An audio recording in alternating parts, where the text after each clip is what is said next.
Oh, it's being recorded.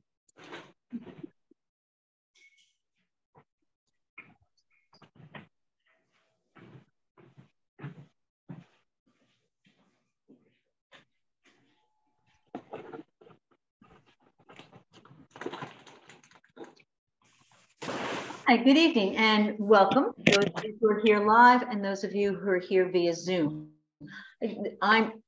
I'm Melissa Fournier and I'm the Lyme Library's director.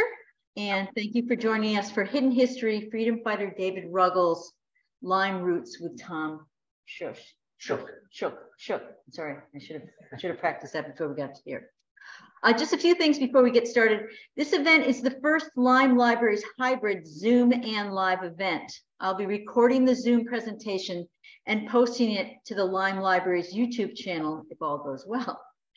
If you're visiting us online and don't wish to have your image shown on the recording, I suggest that you stop your computing devices from showing your image at this point and just leave the audio open.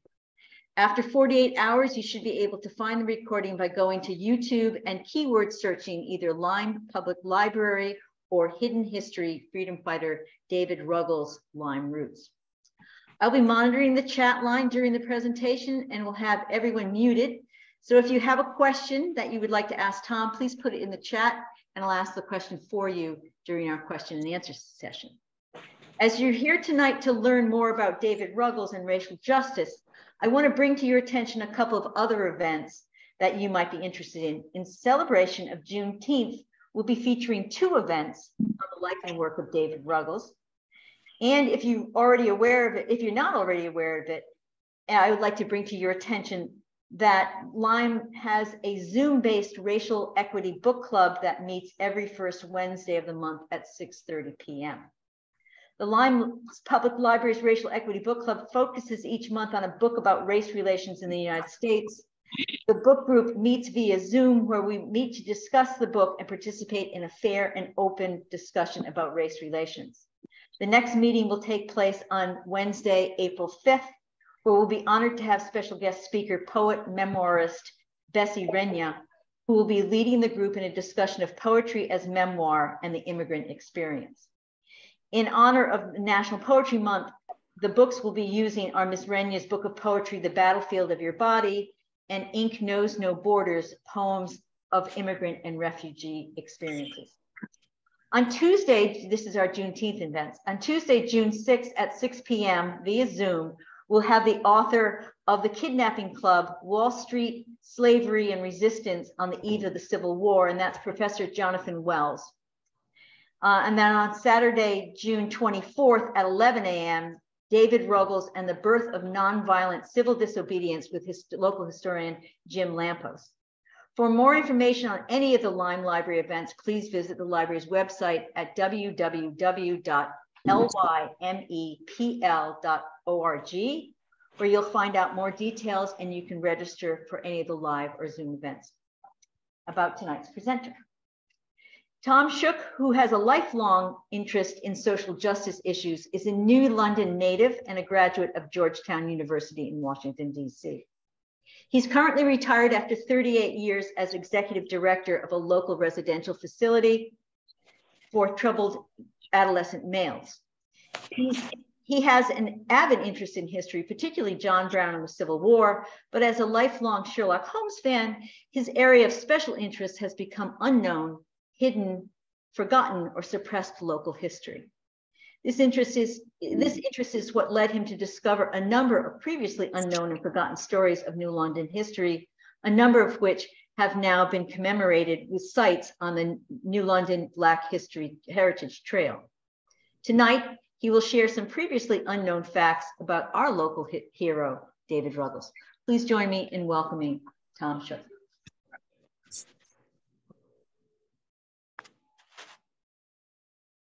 Okay, thank you, Melissa, and I want to thank you all for coming, first of all, and thank the Lyme Library for hosting this talk. I've got a lot of material here to cover, and we're going to basically cover three things. We're going to talk about David Ruggles' real birthplace. We're going to talk about some of David Ruggles' ancestors. That is unknown information up until tonight. You're going to be the first people to hear that. And we're going to talk a little bit about where do we go from here.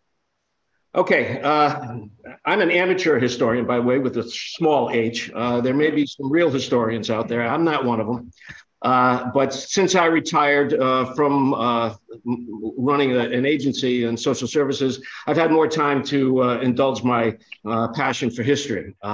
And again, as Melissa said, as a lifelong Sherlock Holmes fan, it turns out that my focus has been on history that is unknown, forgotten, hidden, or suppressed. That led me to the discovery. The first thing that I discovered actually was this one right here on the left. I'm a car guy. I grew up at a gas station, okay? And I found out that they manufactured cars in New London. I lived in New London almost all my life.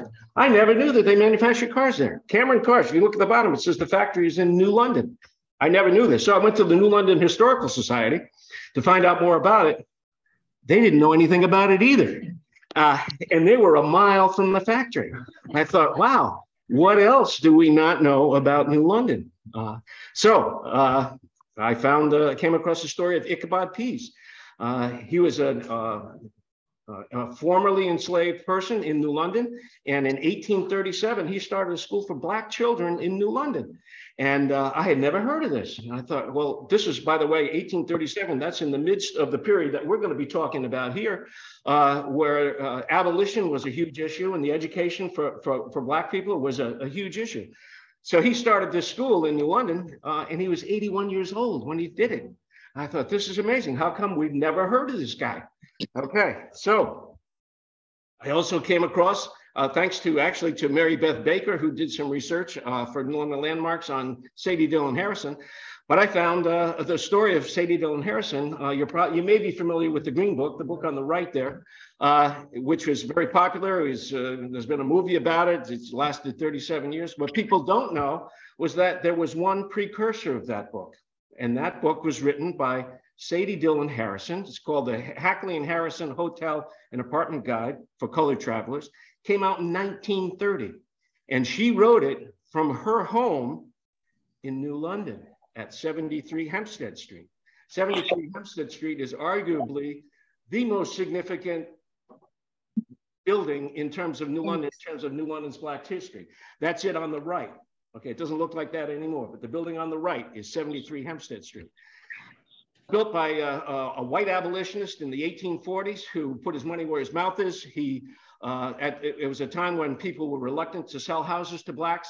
He built 5 houses, sold them at cost to Blacks. The first owners of that house were John and Lavinia Ruggles Harkis. Okay, that brings us to our story tonight, because Lavinia Ruggles is the sister of David Ruggles. Okay, so there's one of the connections to New London, okay, that we didn't know about. She wrote that book, by the way, that Hackley and Harrison Guide.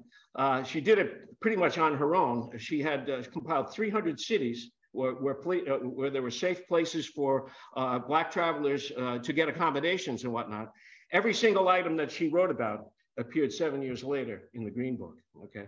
Sadie Dillon Harrison should be recognized nationally. She did a lot of the heavy lifting. This is not to take anything away from Victor Green, who wrote the Green Book, but she did the heavy lifting for him 7 years before that book came out. But anyway, okay. So about a year and a half ago, I was approached. Some folks knew that I had done some local research. I was approached by a group called PARSH, that's Public Art for Racial Justice Education. I don't know if you've heard of them, but in the aftermath of the George Floyd murder a couple of years ago, they were concerned. It was a group in Old Lyme, church group, some artists, and they were concerned that our nation was so divided that we needed to have some conversations in a way that would not divide people, but would unify people. So they thought they would do that through public art and public murals. So they did. They started, they have installed now 5 murals, okay? The first one was in Old Lyme. This one's at the middle school. And if you notice, down in the lower right-hand corner, there's a pile of books. Okay, that's a tribute to David Ruggles. And we'll get to why in a minute. That's a nod to David Ruggles. This is the Norwich mural. And if you look at the guy in the white hat over on the left, that's David Ruggles again. Okay, East Lyme, their whole, by the way, this is a collaboration of an artist with school kids, where they would, the kids would actually do the artwork in a classroom as part of a conversation, as part of a learning experience, okay? Their whole, this is a mobile mural. They can bring it around to churches, schools, libraries, and whatnot. And that's all dedicated to David Ruggles in this distinctive white hat. The New London installation is a little more subtle. That's Anton Desan, a black whaler on the left, and that's Commander Merle Smith on the right, the first black graduate of the Coast Guard Academy. In the middle, that's our friend Sadie Dillon Harrison, okay? And her connection is she bought that house at 73 Hempstead Street in 1926. She bought it from a guy named William Bush. William Bush is the grandnephew of David Ruggles, okay? So there's another connection. All right, his grandmother was Lavinia Ruggles Parkus. Okay, the old Saybrook one, which was just unveiled in January, they have a section to the left of that is dedicated to indigenous people, and over here on the right, we have three people. You recognize Kate Hepburn in the middle. Okay, she was a resident of Old Saybrook. On the right is Anna Louise James. Anna Louise James was a pharmacist, and she ran a pharmacy called James Pharmacy in Old Saybrook. It still exists. The building is still there. It's now a French cafe. But she and her family, she actually got it from her father. Her niece is the lady to the left. That's Ann Petrie. Ann Petrie was also a resident. She was also a pharmacist in Old Saybrook, but she was a novelist. And she was the first Black woman to sell 1 million copies of a book called The Street in the 1940s. Okay, that book is still used in college classrooms, by the way.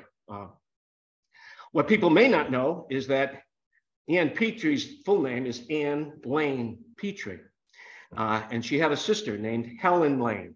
At the end of her life, Ann Petrie was a caregiver for Helen Lane Bush and her husband, William Bush Jr. That's the son of the William Bush that Sadie Dillon Harrison bought the house from. So there's another connection to David Ruggles. So we see David Ruggles connected to, if we look at these 5 murals, the one thing they have in common is a connection to David Ruggles in all of these cases. So, oops.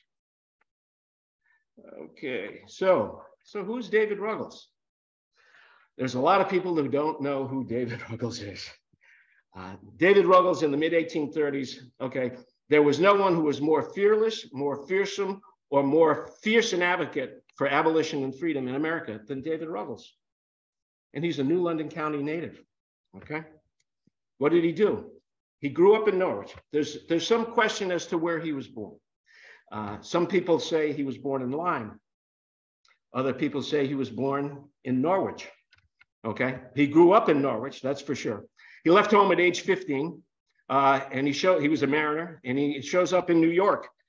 He's running a grocery store in New York at age 18. It's not an ordinary grocery store. It's a grocery store that only traffics in free produce, that he would not sell anything that was produced by slave labor. So he's already in the movement back then. This is 1828. A couple of years later, he starts an anti-slavery bookstore. He founded the first Black-owned bookstore in America. Okay, he's about 20 years old now.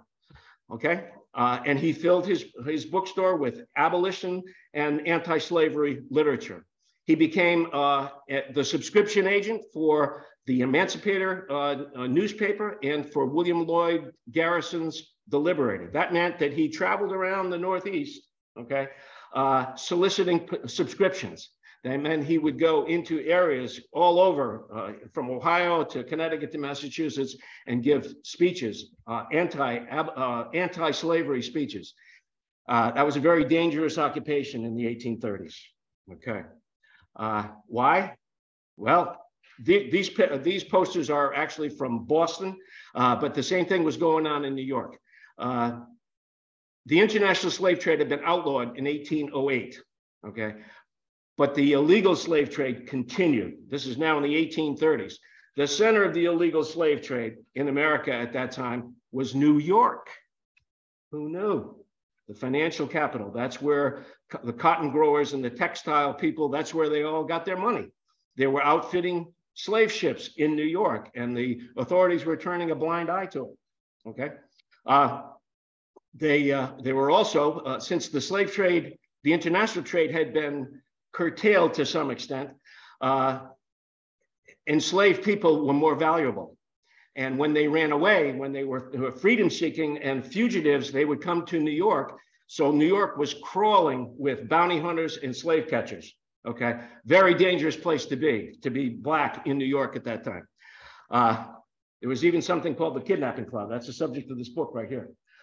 This guy's name is Richard Riker. He was a DA in New York. He was called also, the title was Recorder of New York. He was a magistrate. He was in league with police officials and with slave hunters and bounty hunters, and they would pick people up off the street. They had blank warrants. They would bring him before Richard Riker, and he would say, yes, that's the guy you're looking for. Boom. In 3 hours, they'd be on a ship heading into slavery. Now, they were taking people who were innocent. They were taking free children off the street. They were kidnapping them off the street. And it's interesting, his name is Richard Riker. That Riker name may be familiar to you, okay? His family owned an island off of Manhattan. It was not a prison at that time, but is one of the most infamous prisons in America at this time, Rikers Island, okay? His family owned it until 1884. It didn't become a prison until after that. But it's just a curious coincidence of history that that would be the guy. So he was a nemesis. He and David Ruggles were at loggerheads. David Ruggles founded one of the founders of the New York Committee of Vigilance for the Protection of People of Color. And what they did was they were basically street fighters. They were people that were out on the street trying to prevent people from being kidnapped. Okay, he believed in what's called practical abolitionism versus moral suasion. People like William Lloyd Garrison were mainly philosophizing and trying to convince people of that slavery was wrong. Whereas David Ruggles said, look, kids are being kidnapped on the street. We got to stop those. We got to protect those kids. We're going to protect those fugitives. We're going to those freedom seekers. We're going to go down there now. And he would go. There would be ships in the New York harbor. He would board the ships, okay, and confront the captain. If you can imagine this, a black man doing this in New York against slaveholders and slave traders, you can imagine how unpopular he was. But he would go in and confront them because they would have enslaved people in the hold, and he would have them arrested. Okay, there was a thing in New York that slavery was abolished in New York in 1827, but they had because there was so much commerce between the North and the South at that time, slaveholders would come to New York. They would bring their slaves with them. They were allowed to have their slaves with them. If they stayed longer than 9 months, then those slaves were considered free. Okay, but this was widely ignored. David Ruggles would track them down. He would go to their houses, knock on the door, and confront them and say, you know, these people, you've been here more than 9 months. If they want to come with me, I will protect them. And you can imagine the reception. He refused to leave. Okay, he's a big guy too, by the way. So he would do that. He would go down to the ships. He had slave ship captains arrested. He got assaulted. He was continually, I mean, he endured beatings, jailings, constant harassment. He would also challenge the white-only laws in the stagecoaches and the trains and the coaches, where he was physically a number of times dragged off of ferries, where he would sit in the section that he wasn't supposed to sit in, and they would end up in a physical confrontation. So he had a lot of physical issues. Okay, that was his thing, practical abolitionism. He is credited with helping probably 600 people to freedom that came through New York. Everybody knew, if you were a freedom seeker, you knew the name David Ruggles. That was the guy you wanted to find. Okay, the network that he set up became the forerunner of the Underground Railroad. Don't forget, he's doing this in the 1830s. When you talk about Harriet Tubman and William Still in Philadelphia, those are 1840s, 1850s. This is in the 1830s. Okay, the network that he set up became the basis of the Underground Railroad. And this was his philosophy. Let a remedy be prescribed to protect us from slavery. Whenever necessity requires, let that remedy be applied, come what will. Anything is better than slavery. Now that may ring a bell. These are pretty radical words in 1835 when this stuff came out.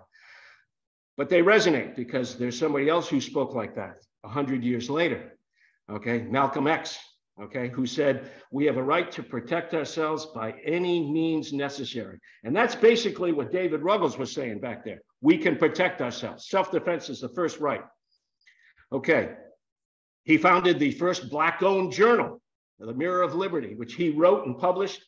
He was a prolific letter writer, speech maker, and wrote articles in all the journals and whatnot. This got him into a few scrapes. This is an editorial cartoon that appeared, I think this is 1838. It's a famous case. There was a freedom seeker who was brought, the guy on the right is a Virginia slave owner, and this guy had, his name was Thomas Hughes. He liberated himself, and along the way, he took about $9,000 that belonged to this guy on the right. And so David Ruggles is in the center of that group. The guy on the left is Quaker, Isaac Copper, and Barney Corse. And they intervened in this case because they were not involved in the robbery. They got the guy to they helped track down the money, brought the money back to the guy. They thought that was morally wrong. However, he was entitled to his freedom. So eventually, they were all arrested and charged with extortion. David Ruggles was thrown in jail. One of the times he was thrown in jail, but eventually, no charges. The charges were dropped because he was innocent. All he was doing was trying to help this guy to freedom. By the way, this was at the time of the fugitive slave law, where you were required to help property owners recover their property. Okay. One of the guys that he helped, one of the most famous guys that he helped, was at the same time that trial was going on, by the way, is a guy named Frederick Washington Bailey, okay, who came, he escaped from slavery in Maryland, came to New York. He's better known as Frederick Douglass, okay? He changed his name. He got married in this building right here, which is David Ruggles' office. It's the home of the headquarters of the New York Committee of Vigilance. He stayed with David Ruggles for 2 or 3 weeks while they brought his wife, or his fiance, up from the South. She's the one who helped him escape. Okay, she was free. She helped him escape. She got him sailor's papers and a uniform. And so he got to New York. They got married in David Ruggles' living room. Okay, and then he sent them on their way up to New Bedford, which is where a couple of years later, he was discovered by William Lloyd Garrison, and he became famous. At this time, he was simply another fugitive at that time. Nobody knew who Frederick Washington Bailey was. Okay, now all of this took a toll on David Ruggles. Okay, it was constant. There were beatings, jailings. They burned his store twice. They attacked him. He was frequently attacked, and he ended up with physical problems. He went blind. He lost his sight. He had liver and kidney problems and intestinal bowel troubles, okay? Probably related to the stress that he faced every single day in doing this. I mean, the guy's a hero, okay? But it took a toll. So by 1842, he had to withdraw from the movement. Also, not only was he fighting enslavers, he was encountering resistance from people who thought he was too brash, too militant, and too hard-edged. And they were saying, slow down. And he was taking that practical abolition approach. There are children being kidnapped today. Every week, children are being kidnapped. We got to stop them now. So this took a toll. He ended up, he went up to a commune in Northampton, and he underwent what was called the water cure. Which was electricity and hydropathy. I'm not sure exactly what it is, but they would wrap him in sheets. It was a brutal thing. It helped him recover his sight to a degree, and he became a believer in it. And he ended up setting up his own hydrotherapy clinic, and he was listed as a physician, that he was now practicing this same kind of hydrotherapy. He helped, some of his patients were William Lloyd Garrison, Sojourner Truth, Mary Brown, who is the wife of John Brown, who you're familiar with, okay? However, it didn't save him. He succumbed to those health issues December 16th, 1849. Everything that I just told you, okay, He did before he was 39 years old. In fact, in 1842, he did most of this before he was 30. Okay, and that's when the health issues started to take over. And he's buried in an unmarked grave. He died in Northampton. They brought his body back to the family who were living in Norwich, and they buried him in the family plot. Okay. Is it marked now? I'll get to that. Okay. He's part of what I call the 39 Club. Okay. David Ruggles died. He was in the movement. He paid a price. He died at age 39. Malcolm X was assassinated at age 39. Reverend Dr. Martin Luther King was assassinated at age 39. It's just kind of an interesting coincidence that I just kind of stumbled on. I didn't realize that. Okay, David Ruggles, from what I'm saying, all of the stuff that I just said, most people don't know anything about David Ruggles. He doesn't get enough credit for what he's done. For example, people can't even agree on where he was born, okay? His biographer, Graham Hodges, that's this book right here, okay? This is the only biography of David Ruggles, and in it, he says that David Ruggles was born in Lyme, okay? David Ruggles died in Northampton, Mass, at what is now the David Ruggles Center. On their website, they said that he was born in Norwich. So I said, this presented me with an existential crisis. Okay. Okay. The existential question is, what would Sherlock Holmes do? Okay. Did I mention I'm a Sherlock Holmes fan? Okay. So I thought, well, look, this is I like to find things that are hidden.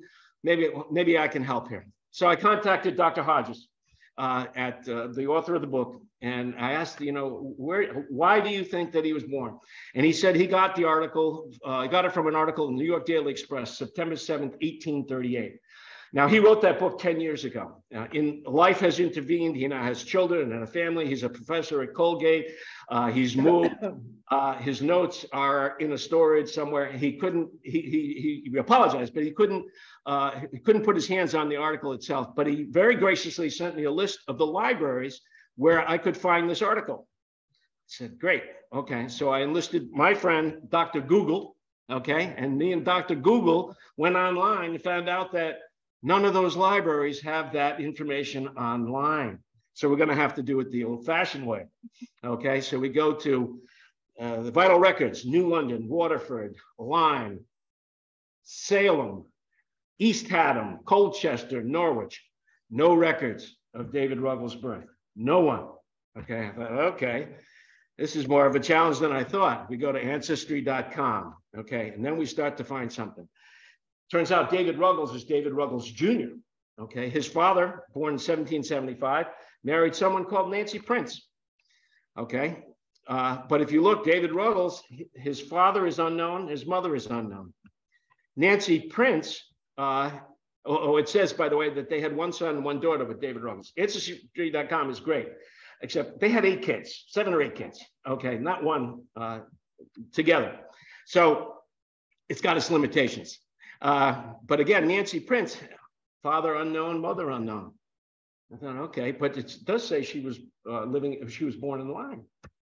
Okay, well, the name Prince, that's a familiar name. We see it. There's a Prince family in New London. They were white abolitionists. They were allied with the Hempstead abolitionists.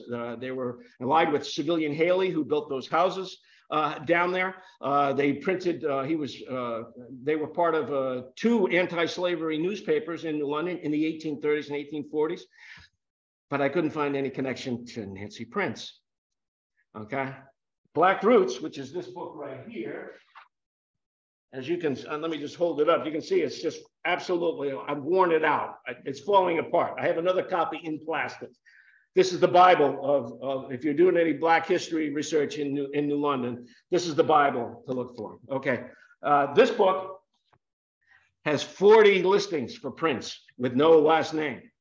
Okay, I thought, oh, that's a start, but that's not very helpful. And including there are at least half a dozen that are in the Lyme, East Haddam area here. As Parker Lord knows, that name is not unusual. So I did come across one in Black Roots, a guy named Prince Brown. And he had two daughters, Sylvia and Nancy. And I thought, well, let me look at this. Okay, this could be, who knows? Let me pursue this. I also remembered that I found another book. I just have excerpts from it in that folder over there.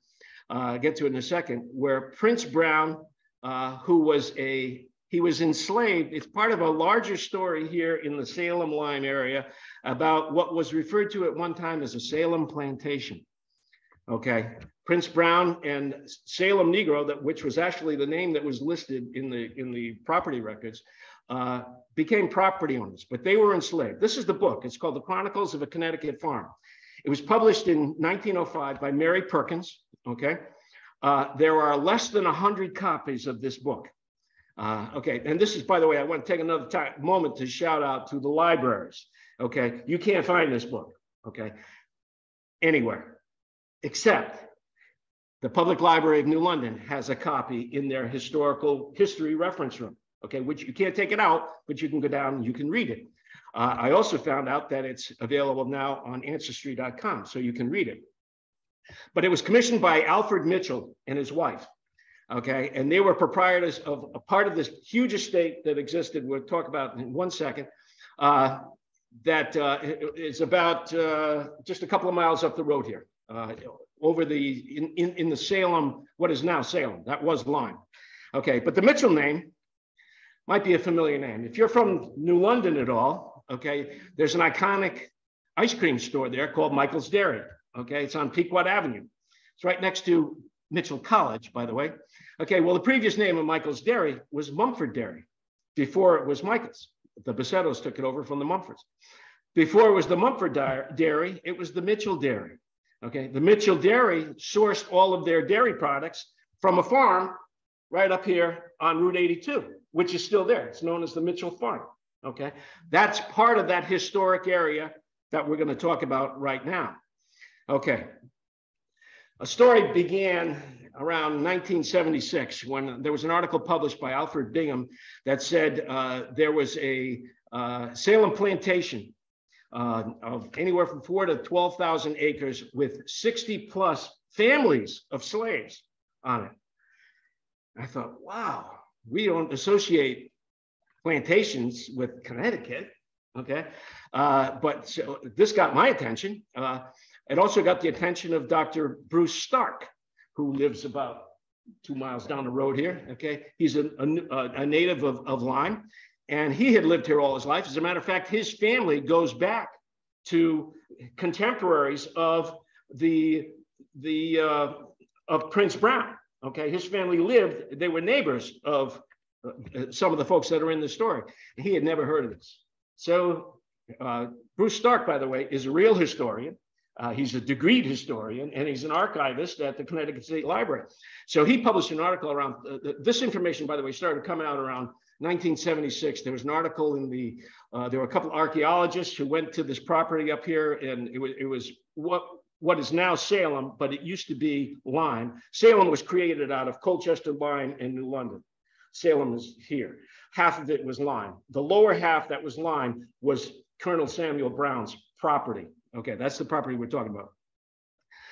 Colonel Samuel Brown, around 1718, he was the wealthiest man in Salem, Massachusetts. Okay, he was a West Indies merchant. He was also a slave trader, I found out. I don't know, many people know that. I have the documentation for that. We'll get to that. He started buying property. He owned eventually about 100,000 acres all over New England, including about 9,000 acres right here in Lyme. This idea of a plantation was not really a plantation. He never lived here. He owned the land and he subdivided it and leased it out to about 10 or 20 smaller farms. So the idea of it being a big plantation was erroneous, despite the articles that were written by Alfred Bingham and the archaeologists Perry and Sawyer. The New London Day published an article about the plantation. The Hartford Courant published an article about the plantation next door. But they all misinterpreted the original information. It was not done maliciously or intentionally. They misinterpreted the information, which is what Dr. Stark brought out in his book. By the way, his book is right here. This book just came out. He wrote the article in 2011. This book just came out in January, and I heard about it in November, and I panicked because I'm doing all this research, and I'm thinking, this guy's going to scoop me on all this because he's looking at the same people, the same land, the same stuff as I did. He's looking at it from a different perspective, though. He found this is a tremendous book. I'd highly recommend it. Okay, but he is not looking at the same things I'm looking at. But it was very helpful to me to discover it. He talks about Prince Brown. Anyway, and by the way, there were actually plantations in Connecticut. Okay, this wasn't one of them. There's a plantation in Lebanon that was run by Elijah Mason.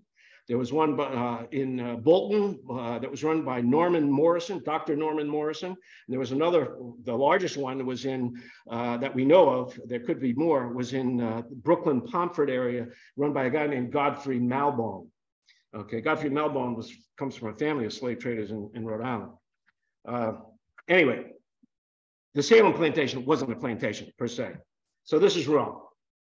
Okay, a lot of people, including me, got caught up in this thinking that this was the true story. It wasn't. It was just it was inaccuracy.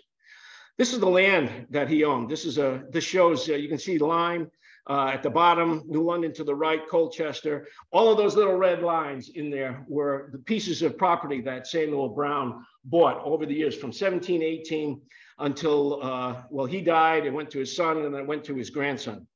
So it's a lot of land. He owned about half of Salem. Okay. Now it gets interesting because in 1776, the war broke out. The American Revolution broke out. His grandson now, Colonel William Brown, is a Tory loyalist. Okay. And he flees from the area he was actually in Salem, Mass. He goes to Boston. He ends up going back to England. He becomes the governor of Bermuda. Okay, but he was loyal to the king. The Lyme selectmen went to court and said, look, this guy's a traitor. Okay, he owns 9,000 acres here. We've got loyal people here who could benefit from that property. We should confiscate that property. And that's what they did. They confiscated 9,000 acres in Lyme, what was called Lyme at that time.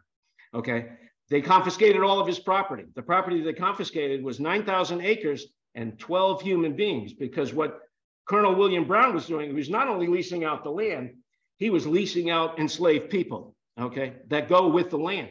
So he had 12 people who were enslaved to him that he was leasing. 5 of those 12 people were children.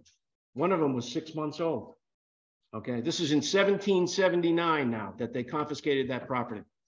You notice there are a couple of names on there, Great Prince and Little Prince. There's several other names of the adults. The children were, and this was not uncommon, they had children who would be impoverished. They were indentured at that time, which meant they were placed in a home. They were taken care of. They were given board and care. They were trained in a trade so that by the time they became of the age of majority, they would be able to support themselves and they would be free. Okay. Indenture was very common among white and blacks back in those days. With the adults, there were 7 adults. That became kind of a problem because people said, look, these people were enslaved. They don't know how to take care of themselves. How are they going to be able to fend in the world? They've always had things taken care of, which was an excuse to delay emancipation. It wasn't true. It wasn't accurate, but that was used as an excuse. Eventually, all of those adults were, in fact, emancipated. We don't have any records. They petitioned for their emancipation. This is the letter of petition that they said. They called it a memorial. And you can see it was signed by Great Prince and Little Prince. We don't have any records for all of their emancipations, but they were all free within a few years after that time. Okay, this is that thing that I showed you before. 2 of those guys that were in part of that group were Prince Brown and a guy named Salem Negro. Okay, he also, the names, by the way, were not, when people were enslaved, they didn't have last names. So they took last names when they achieved their freedom. That's why Prince Brown has the name Brown. He dropped the E off of Colonel Samuel Brown's name, but that was where that originates. Well, Prince Brown attracted my interest. Prince Brown, 1790, bought a piece of land. You can see his name is over to the left there in 1790. He bought land up here on Salem Road. Okay. In 1792, he purchased 2 more pieces of land.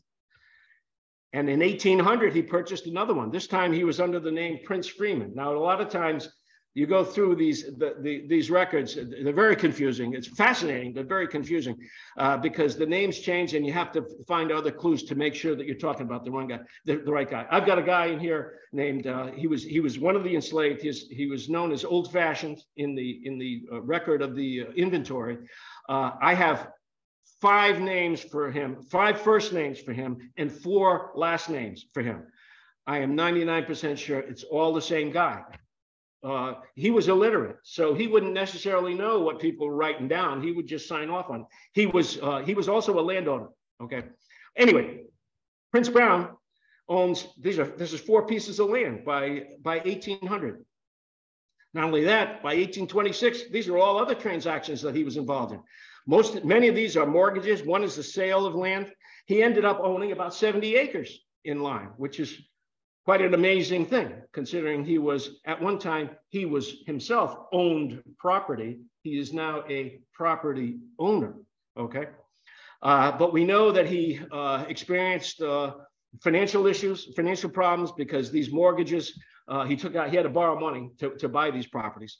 And he ended up not being able to hold on to them. Well, in one of the deeds, I go through the deed, and sure enough, it's very hard to see here, but if you look, you can see that he says that on one of the deeds, he owns property in common with his 2 daughters, Sylvia and Nancy. Now, this is a key thing, okay? You'll see why. They're co-owners. Okay, by 1831, he's in dire financial straits. He's an old man. And his neighbor, Oliver Raymond, by the way, the Raymond name is very familiar. They own a huge tract over here, okay? He was a next door neighbor to Prince Brown. And he said they were concerned that he was impoverished and he was poor and destitute. And he's very attached to his present home, and they were hoping to keep him there. And they were looking to the state to help out. Because he was a part of that confiscated property, he didn't fit into the same category as people, residents of the town who were paupers. The state had they're looking to the state to help pay for him if he needs help, okay? Well, we don't know what happened. That, by the way, is from Dr. Stark's book. We don't know what happened because there's no record that he received any financial assistance, because he dies the next year. 1832, Prince Brown dies, okay? And his estate, he's insolvent, okay? His debts are more than his assets. So the court orders that his property be sold at auction to pay his debts. He has about $140 worth of assets. This is not in contemporary dollars, okay? And he had $179 in debt, and he couldn't be met. So they auctioned his land off. They auctioned enough land to pay for it. His wife, who, by the way, isn't mentioned it just refers to her as the widow Brown, doesn't say what her name is. I had to find that out later. She gets the cow and she gets the household items, and they sell off the land. Now, there's something fishy about that sale. The day that they sold that land, the administrator was a guy named Edwin Banning. He's the administrator. He sells it to a guy named David Jewett. David Jewett, the Jewett family owned a huge swath of territory up there. In fact, Prince Brown had bought some of the land from the Jewetts. So Edwin Banning sells it as the administrator to David Jewett. The very same day, David Jewett sells the property to Edwin Banning for 40% less than he paid for. I don't know what happened there, but that's worth looking into. I don't know what happened. It ends up, the guy who was the administrator of the state ends up owning the land. So, okay, maybe it's fine. I don't know. Maybe that kind of thing goes on. Anyway, 1838, remember, Prince Brown died in 1831. His widow is living in Norwich, and there's a letter. I have a copy of the letter, I think, over there, where the Norwich selectmen contact Lyme to say, this is Prince Brown's widow is sick and destitute. She's on expense, which means we're taking care of her. And if we have to put her in the almshouse, we're going to bill you guys in Lyme, because she says she's an inhabitant of Lyme. She's the widow of Prince Brown. Her current property is owned by Edwin Banning. Okay, she says that in the statement. And again, we don't know what happens. She dies. Okay, so we don't know what happened to her, but there's the connection. She is identified as the widow of Prince Brown. Now, you might think that this is the end of the story. Okay, Prince Brown is dead. Okay, his property has been sold off. And that's where apparently a lot of the research ended. Okay, but it's not where the story ends. David Ruggles Sr. dies in June of 1841. In October of 1841, it was recorded in 1844. I went through some of those records over in Town Hall. The only time the name Ruggles appears in any of the Lyme records is in this recorded document in 1844. I thought, Nancy Ruggles, what's she doing? 13 years after her father died. What happened? So I looked into it. It's what I call the smoking gun, okay? This is a property that Sylvia and Nancy, the people who own property in common with Prince Brown, they sell the property to Alfred Tiffany, okay, in 1841. And in it, for the first time, we see their last names, okay? Sylvia Parkus is married to Zebulon Parkus, and Nancy is Nancy Ruggles. Nancy Ruggles is David Ruggles' mother. So again, here it is right here. They're listed, it's hard to read. They are the heirs at law to Prince Brown, okay? And they sell the property. That property couldn't be sold as part of the estate because it was owned in common with his two daughters. So that's why it didn't show up, I think. So what does this mean? This is the big reveal, folks. This means that David Ruggles' grandfather was enslaved on that property in Salem. He was part of that confiscation. He was part of that story, the American Revolution. Okay, his grandfather was Prince Brown, his mother was Nancy Prince Ruggles, and he is the grandson. So out of all of that, Prince Brown, who was formerly enslaved and part of that confiscated property of William Brown, is the maternal grandfather of the great abolitionist and freedom fighter, David Ruggles. Okay, that's not the only connection. Zebulon Parkus, that name Parkus may ring a bell. Zebulon Parkus had a couple of sons. One of them was John Parkus. John Parkus is the guy who's married to Lavinia Ruggles in New London. They own the house at 73 Hempstead Street. That's his son, okay? By the way, he's married to Sylvia. This is his third wife. His first two wives had died and passed away. He was a widower. They married late in life. So Sylvia Parkus, who is the sister of Nancy, she's the aunt of David Ruggles. And she's both the aunt and the stepmother-in-law of her niece, Lavinia Ruggles Parkus, living in New London. So again, here we have the connection between Salem. And by the way, both of the Zebulon, Sylvia, and Nancy Ruggles are all living in Norwich at this time, which is where Phyllis Brown was living. Okay, so the connections are between Lyme, Norwich, and New London. Okay. I started out trying to find what David Ruggles' birthplace was. Remember that? And I thought, wow, I never expected to find David Ruggles' grandfather. Okay. I can't explain it. I got lucky. So David Ruggles' birthplace, we go back to this trial. We talked about this where they were trying to return that money and trying to get the guy freed, Thomas Hughes freed. During that trial, that was happening on September 7th, 1838. That's when that news article appeared, okay? It was an account from that trial. And I have Frederick Douglass picture there because Frederick Douglass was living with David Ruggles at the time of this trial and probably attended the trial, okay? So, let me go back 1 second. Another shout out to the library, okay? I struck out finding the vital records. I struck out finding too much on Ancestry.com. So I went to the East Lyme Library and I asked them, I said, can you get a copy? I gave them the names of the newspapers that Dr. Hodges had given me. And I asked if they could trace it because I couldn't find it. And 3 days later, the East Lyme Library calls me up and said, Tom, we've got your article. I couldn't believe it. I dropped everything I was doing. I had to run over to the library. I had to get I wanted to see what it said. This is the article from September 7th, 1838. And here it is. It's a large article. I have the article down here. In it, David Ruggles, during that trial that I showed you, okay, for that charge.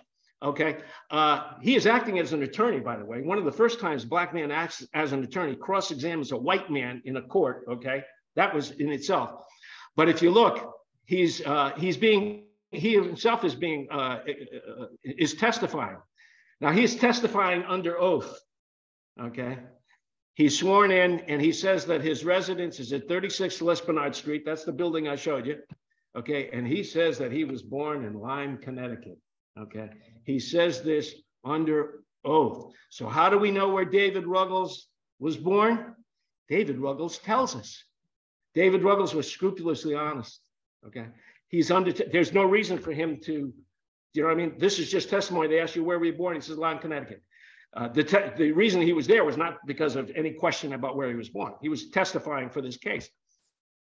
So I believe him. That's good enough for me. He swears under oath that he was born in Lyme. I'll accept that, especially absent any other evidence that no one else has any other record. Why would David Ruggles lie about this? No reason to lie. He's from Lyme, folks. Okay. He was born on March 15th, 1810, born in Lyme, Connecticut. Where do you suppose he was born? Okay. There are no Ruggles properties listed prior to 1840, no names. So if he was born in Lyme, he was probably living with his mother and his grandfather. Okay. I don't know this for a fact. There are a lot of questions that still have to be answered. But I don't think it's unreasonable to think that the family would have been staying together. Okay. Don't forget, Prince Brown owns 4 properties at that time. At least one of those properties, I think 2 of those properties had a house on them. So it's very likely that this is where David Ruggles was born. Okay. The census records are really difficult at this point. If you look, Prince Brown on the left, he had 7 people, 1879 to 1800. He doesn't show up in the 1810. The records in 1810 are very sketchy, very hard to track down. 1820, he has 6 people in his house. There's a woman named Sylvia P. And by the way, Sylvia is one of those names that's all over the place. I've got 6 or 8 Sylvias in this part of this research. It's probably 2 or 3 Sylvias, but because it's so hard to trace. This was an older lady, lived up in Bean Hill. That's where David Ruggles grew up. He grew up in Bean Hill, Norwich. And there's a plot up there with a map that shows where his family lived. Okay, it was on Sylvia Lane. Okay, Sylvia Lane is named for this person, Sylvia P, not Sylvia the aunt, but she lived there too. Okay, and if you look, Sylvia was married to a guy named Cuff. Somewhere there were 2 people in their household in 1790, 1 in 1800. 1810, there are 5. Okay, the census was taken August 2nd, 1810.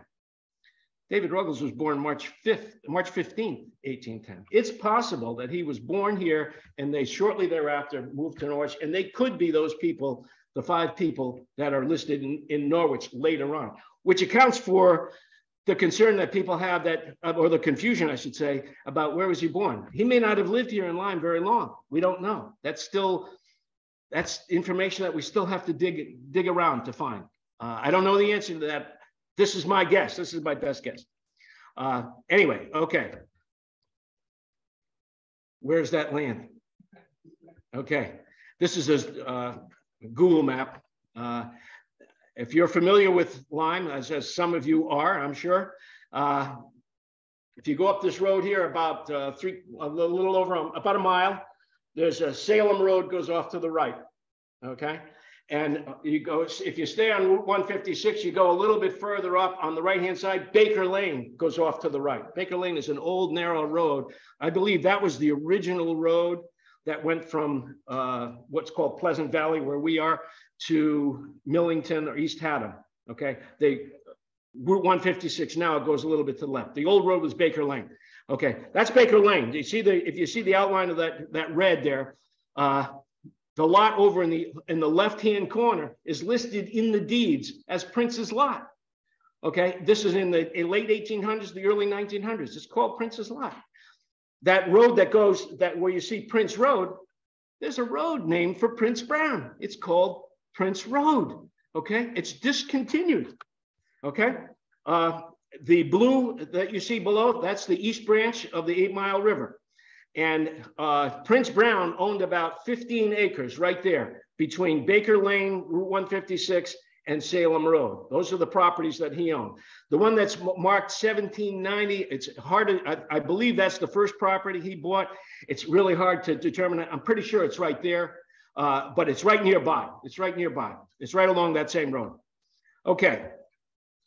This is a map from, I think, 1955. Okay, and you can see there's Prince Lot. This is an official map that's in the town hall. There's Prince Lot over to the left on the map, and there's Old Prince Road. Okay, and there you can see Banning Lot down at the bottom. That's the original lot, one of the original lots that Prince Brown owned that ended up in Banning's possession. Okay, now what happened to Prince Road? Prince Road was discontinued. It still exists. Prince Road was discontinued in 1914. And that's the two papers on the left. You can't really read it, but that's where the town voted to discontinue the road, okay? But somebody goofed, okay? And they didn't finalize it. And we have somebody who's present in our audience, Mr. Parker Lord right here, whose name is on the sheet to the right. If you look at the name in the middle there, they had to correct that mistake in 2006. The selectmen apparently never voted to finalize the discontinuing of the road. So Mr. Parker Lord right here was one of the guys who voted and made sure that, well, the wheels of justice turn slowly. In this case, it took about 80 years to finalize, okay?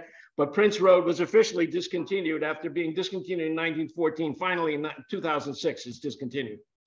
Okay, where is it? Here it is. Baker Lane is the west end of Prince Road. It's basically, it's a driveway now. It's a private road. Goes to 2 or 3 properties along the south side of the road. The north side of the road is open space. Okay. The my video just then I got screwed up there somehow. Baker Lane is the west end of it, and the east end of it is Salem Road, and that it still looks like that. There's a big sign up there right now. It says Tier 1 or something. I don't know if they're going to develop it or what, but you can drive by that. That's the you can't go on the property; it's private property, but the road still exists. It does go all the way through, but again, you can't pass it.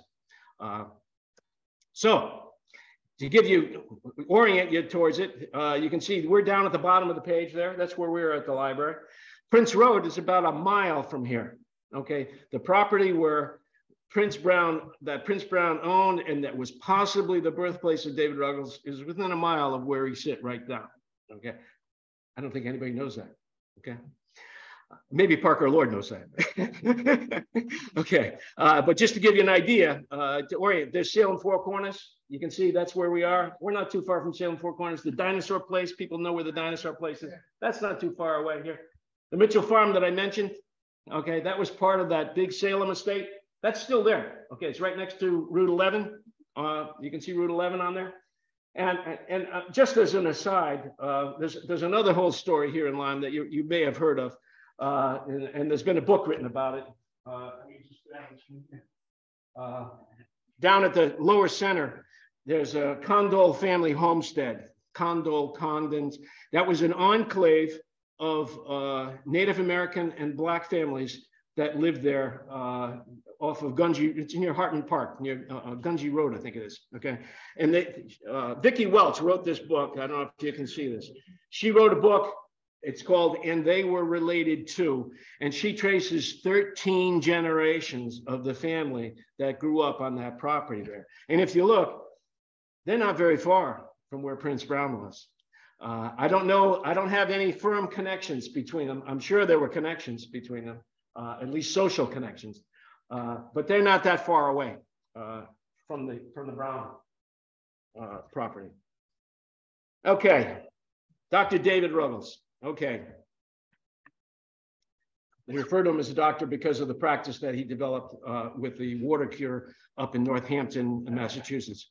He died in 1849. They brought him back here to his mother and sister actually went up and took care of him towards the end of his life. And they brought him back, and he's buried in an unmarked grave. And I thought, Here it is. That's David Ruggles. This is the gravestone. I took a little walk, a trip up there the other day. That's his mother, Nancy Ruggles, and that's one of his brothers, Felix Ruggles. There's another Sarah Stone next to them. I think she's a sister-in-law. Norwich has done some great things up there. One of the things they did, they've created the David Ruggles Freedom Square right near Town Hall. They have an arch with a freedom bell and some mementos, some plaques for David Ruggles. Back in 2011, the question came up, well, what do we know, about David Ruggles? They brought in Nick Bellantoni, who is the state archaeologist, and Deb Serbanian, who is the ground penetrating radar person. And they went through that plot, and they found there are 3 stones there. And if you look at that picture with the green, there are 3 more graves there. So it's very likely that the story of David Ruggles returning, he's probably there. Okay, that's probably him and probably maybe one of his siblings. Okay, I mean, David Ruggles is a hero. John Wilkes Booth is buried in an unmarked grave in Baltimore, Maryland. Okay, John Wilkes Booth assassinated Lincoln. Okay, there's a reason why he has an unmarked grave. Prince Brown should have a marker. Okay, this is just a contrast between in the 40 or 50 years from Prince Brown to David Ruggles. Prince Brown was illiterate. That's his mark in the center. That's his on one of the deeds. All he could make was an X. He couldn't read or write. Okay, you contrast that to that bold signature down below. That's David Ruggles. And that's David Ruggles' signature swearing out a warrant for the arrest of a ship captain who had assaulted him after one of the incidents where he went aboard the ship and confronted him about having enslaved people on board ship. That's his signature. That's a big change in 50 years or 40 or 50 years. Okay, so how important is Prince Brown? If it weren't for Prince Brown, we wouldn't have David Ruggles. If it weren't for David Ruggles, we might not have had Frederick Douglass. Okay, so he's pretty important. David Ruggles, credited with helping 600 people to freedom. Okay, credited with developing the forerunner of the Underground Railroad. So I went to Wikipedia and I looked up the notable people of Lyme. And I looked through and David Ruggles isn't in there. And I'm thinking, David Ruggles, surely the guy that did all this, he should be in there. At the very least, he should be in there. Okay. Now we may be at a fortuitous moment here. Okay. We talked about all those murals that were just installed. All of them have a central unifying theme of David Ruggles. Okay, we have 2 more presentations coming up on David Ruggles right here at the library here in June. Tom Callanan, who is Connecticut's first troubadour from 1991, actually wrote a song at the dedication of the Freedom Bell there in Norwich. He has a song called "The Struggles of Ruggles." Okay, so we've got a song. We've certainly got a lot of energy going on. This might be a good moment. I would like to see, personally, I would like to see Prince Brown recognized somehow here in Lyme, okay, at the very least, as a notable person, okay? I would also like to see a commemoration of David Ruggles as a native son of Lyme, okay? Norwich has done some good things, a lot of good things lately, including that Freedom Bell, but I'd like to see Norwich put something at that graveyard to commemorate, to recognize that David Ruggles is buried here. He's an important person. Okay. Oh, let me jump one thing. Okay. This is all American history. Okay. We owe a debt of gratitude to many people who have helped bring this story to us.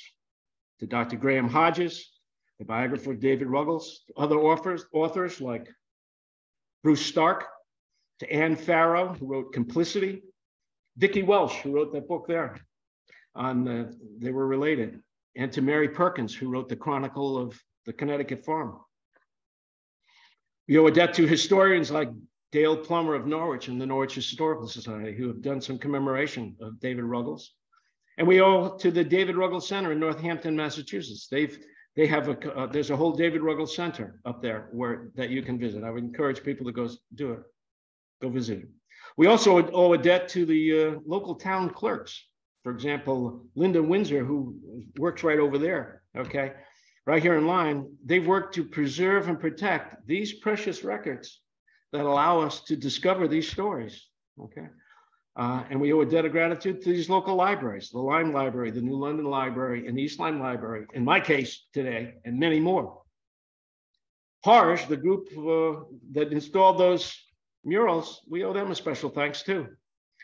Their vision is to engage our communities in sharing stories and conversations, stories of our history, just like this, stories that unite us, and that conversation has begun.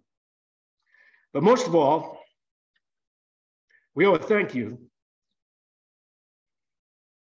to the family of Prince Brown and David Ruggles, whose strength, courage, and resilience against great odds still inspires us to honor them, to learn from them, and to follow their lead to help bring our country closer to its true ideals and to a more perfect union. And to all of those folks and many more, I owe a personal debt of gratitude, for they have together provided me with this singular opportunity, this distinct privilege, not only to tell this story, but to stand here tonight in the town of David Ruggles' birth, perhaps within a mile of his birthplace, on the eve of his 213th birthday, which is tomorrow, and to say happy birthday to you, Mr. Ruggles, and welcome home, sir. Thank you very much. I'll be happy to take any questions. If you have any questions about any of this, I'd be happy to take them. Thank you. That's quite the intense research. How many years did that take you? Well, I've been working on this story since last summer, but I've done a lot of other stuff. A lot of this came together. I have about, as my wife will attest, she has had to put up with me for the last few months doing this. I have 3 4-inch binders at home with material that I've accumulated. I've only told a fraction of the story. There's a lot more here. There are a lot of questions that still need to be answered that I would love to see. And that's what I hope. I hope people will pick up this story and do more. I was fortunate that I stumbled on finding his grandfather. I still can't believe that it happened because I wasn't looking for it. I was looking to find his birthplace. And now we have the story that's connected to the American Revolution. And by the way, this is another thing that I would include. You know, the story of Salem and Lyme right now has some very, very, very famous names. You know, Griswolds, Eli's, is that how you say it? Eli's, the Shaws. When that property was confiscated, it was bought by the Shaw family, Nathaniel Shaw, Thomas Shaw, the Perkins, the Dolbeers, the Ransoms, the Mitchells. Oh, I didn't tell you. The Mitchells, by the way, that Alfred Mitchell, I left out a piece of the story here. Alfred Mitchell was married to a woman whose last name was Tiffany. Okay, this is not the Tiffany of the Tiffany Farms. This is the Tiffany of the Tiffany Glass. And that's why they are the people who donated the land in New London that's now Mitchell College. Okay, Michael's Dairy is next door to Mitchell College. Okay, and that also explains why at Mitchell College and at St. James Episcopal Church and at Pequot Chapel and the Lyme and Allen Museum, there is Tiffany glass there. That's why. That's where this all came from. This is all connected. This is all part of the story. It's a fascinating story. And you talk about the Shaws. I mean, these are very prominent names in southeastern Connecticut. And I think Prince Brown and Ruggles belongs in that story. Okay, that's a different part of the story, but it's an important part of our American history that hasn't been told. Yeah. I was going to say, what's the Allen Museum up there by Town College? The Lyme and Allen. They have right now a big thing of Tiffany glass right now. All right, I know. Let me just repeat that. I'm not sure that everybody on the Zoom audience can hear. The question, I'll repeat it. I just mentioned that the Lyme and Allen Museum in London right now is running a big thing on display on Tiffany glass right now. There's a Tiffany glass exhibit at the Lyme and Allen Museum in New London. Yes, It's a great place. They've done, Yeah, they do some great things there. And that's an underutilized resource here in the area. I wish more people would go up there. Okay, but that's the origin. That's the connection. That's the connection there. Okay. Any other questions? Melissa, are there any questions in the chat? No, nothing's come through. A lot of thank yous though. So thank you so much. People are commenting on how fascinating they think the presentation was. So for those of you who are still with us and online, and if you missed my introduction at the beginning, this is Melissa Fournier. I'm the library director here in the Lyme Public Library. This has been recorded and it will be posted within the next 48 hours, if all goes well, to the Lyme Library's YouTube account. So if you go into YouTube and you search for the Lyme Public Library, or you search for Hidden History, David Ruggles, Freedom Fighter David Ruggles, Lyme Roots, you'll find it that way. Okay, I know your audio is not coming through real good here in the room. That Melissa was just letting us know that it has been recorded and it will be available either on the Lyme site or maybe through YouTube. Anyway, within a few days, it should be available to view if you want to go through it twice. If I didn't wear you out with this one. Okay. It is indeed still recording here, but yes. So thank you. What you're getting in the chat is thank you. This is fascinating. Thank you all for coming. So if you missed that intro, we will have 2 other presentations on David Ruggles in June to celebrate Juneteenth. We have the Professor Jonathan Wells coming via Zoom. He's the author of the book The Kidnapping Club. And then Jim Lamppost will be here as well too, talking about David Ruggles and the birth of civil disobedience and how he used to do it. So thank you so much for coming. I guess I'll turn off the recording. Thank you. Thank you. Okay.